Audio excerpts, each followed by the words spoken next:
महर्षि मंकड़क परम तपस्वी थे। भगवान शिव में उनकी आस्था थी। घोर तपस्वी होने पर भी उनके मन से संसार तथा सांसारिकता अभी गई नहीं थी। धन की कामना, यश की कामना, पुत्र की कामना उनके मन को जब तब घेर लेती थी।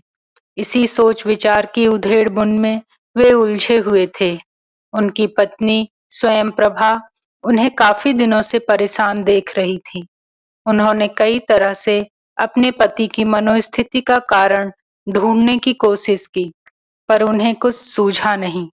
अतः उन्होंने साहस जुटाकर स्वयं मंकड़क से यह बात पूछी।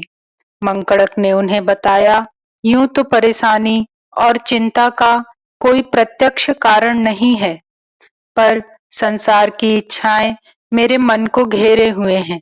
समझ में नहीं आता कि क्या करूं।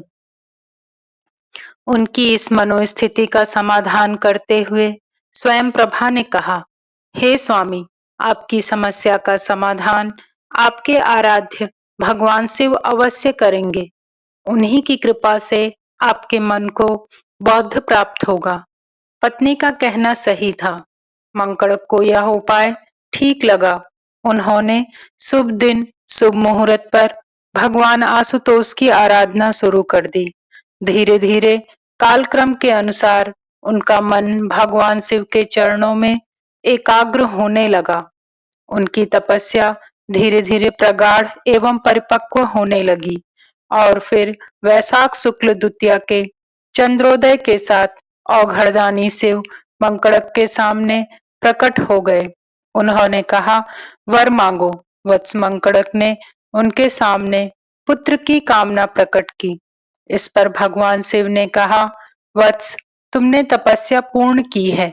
वर प्राप्त करना तुम्हारा नैसर्गिक अधिकार है, परंतु तुम्हारे हृदय में भक्ति का अंकुर है। बस इसी कारण से पूछना चाहता हूं कि पुत्र किस लिए, पुत्री क्यों नहीं। इस पर मंकड़क ने कहा, प्रभु, पुत्र आगे चलकर सहायक बनता है, जबकि पुत्री तो विदा होकर ससुराल चली जाती है। उत्तर सुनकर भगवान शिव हंसे और बोले, वत्स, तुम तपस्वी हो। तुमने शास्त्रों का सही प्रकार से अध्ययन किया है। तुम्हें यह बोध होना चाहिए कि सहायक तो मनुष्य के कर्म होते हैं। कोई व्यक्ति विशेष किसी की सहायता नहीं कर सकता। घर में पुत्र हो या पुत्री, उसे संस्कार देना, शिक्षा प्रदान करना, उसके व्यक्तित्व को उन्नत बनाकर समाज को अर्पित करना माता पिता का दायित्व है। अपने बच्चों से प्रतिदान की आशा तो पशु पक्षी भी नहीं करते। तुम तो मनुष्य हो। भगवान भोलेनाथ की बातों ने मंकड़क को बोध प्रदान किया और उन्हें जीवन की दिशा मिली। जय श्री राधे।